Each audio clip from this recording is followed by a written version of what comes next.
കിലോയ്ക്ക് 87 രൂപയ്ക്ക് ചിക്കൻ വിൽക്കണമെന്ന ധനമന്ത്രി തോമസ് ഐസക്കിന്റെ നിർദ്ദേശം തള്ളി വ്യാപാരികൾ.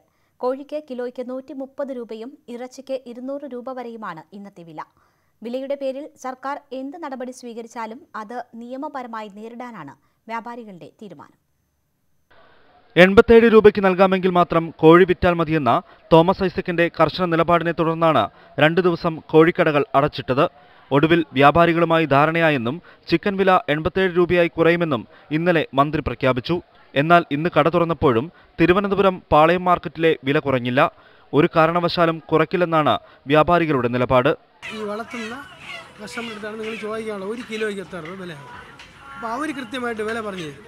ഒരു കുഞ്ഞിന് 53 രൂപ, 1 കിലോ തീറ്റയ്ക്ക് 30 രൂപ, അങ്ങനെയൊക്കെ ഓരോ കണക്ക് മരുന്നിന് ഇത്ര രൂപ, വളർത്തി വരുമ്പോൾ ഒരു 90-100 രൂപയൊക്കെ റേഞ്ചാവും. അതിനാണ് ഒരു വണ്ടിയിൽ നിന്ന് ആ വണ്ടിക്കൂലിയും കൊടുത്ത് പിന്നെ ഞങ്ങളെ കടകളിൽ സപ്ലൈ ചെയ്യണം. അവരൊരു മാർജിൻ ഇട്ടാണ് നമുക്ക് തരുന്നത്. നമ്മളൊരു മാർജിൻ ഇട്ടാണ് ഇവിടെ വെളിയിരിക്കുന്നത്.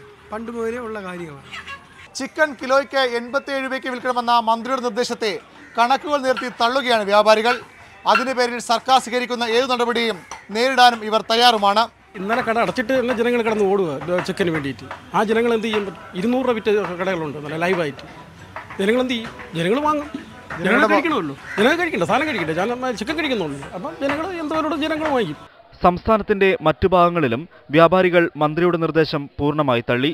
ചിലയിടങ്ങളിൽ കോഴി വിൽപ്പനയില്ല. കോഴിക്കോട് പകുതിയിലേറെ കടകളും ജീവനുള്ള കോഴിയെ വിൽക്കുന്നില്ല. വിൽക്കുന്നയിടങ്ങളിൽ ജീവനുള്ളവയ്ക്ക് 130ഉം ഇറച്ചിക്ക് 160ഉമാണ് വില. കൊല്ലത്ത് 130ഉം ഇറച്ചിക്ക് 170ഉം ഈടാക്കുന്നുണ്ട്. വ്യാപാരികൾ വെല്ലുവിളി തുടരുമ്പോൾ എന്തു നടപടി സ്വീകരിക്കണമെന്ന കാര്യത്തിൽ സർക്കാരിനും നിശ്ചയമില്ല. ന്യൂസ് 18 തിരുവനന്തപുരം.